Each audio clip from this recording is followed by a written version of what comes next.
hosil bo'lgan dunyodagi barcha yaxshiliklarni tez hisob qiluvchi zot Parvardigor olam.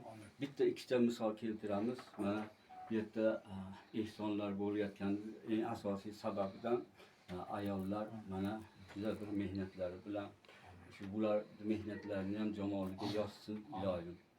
Bu nima uchun bu hozir ko'plari ayniqsa mana ko'rib keldik boshqa joylarda ham ayollar beva ko'p yashashib yurishadi, boshqa bo'ladi.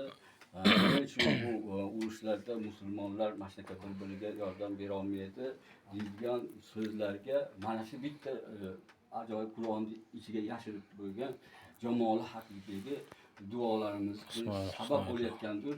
Ko'pchilikka mana shu duo qilib nasib etsin, rahmatga naziro ila robbika naziro. U kunda yayragan, yashlagan holatda yuzamiz. Har bir kunlarimiz shunday kunlarga ulanib ketsin. Amin. Dargohida qabul etsin Parvardigor. O'ziga tavakkul qilib. Allohumma a'inna ala zikrika va shukrika va husni ibadatika. Allohumma ahsin aqibatana fi umuri kulliha va ajirna min hazzi dunya wal azabil akhirah. Ya Rabbana taqabbal minna innaka antas samiul alim wa tub alayna ya Mavlana innaka tawwabur rahim. O'tirishimizda aka-ukalarimiz, yor birodarlarimiz, xonadonlarimiz, farzandli bog'ishlar hammalari aka-uka jigar bag'ar.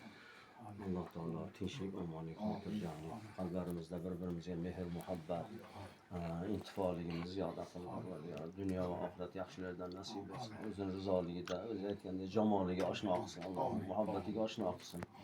Subhanaka Allohumma va bihamdika ashhadu an la ilaha illa anta astag'firuka va atubu ilayk bi rahmatika ya rahmatulloh.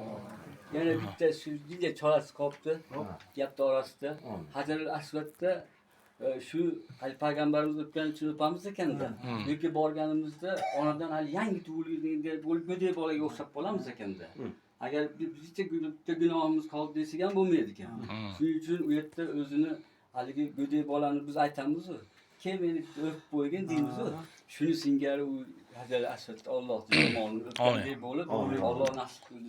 Mu'minlarga hammamizga nasib qilsin. Umralarga, hajlarga Alloh o'shalarda duolar ijobat qilib, mag'firatiga, rahmatiga sazovor bo'lib, jannatidan mehmon bo'lishiga nasib qilsin Alloh Parvardigor.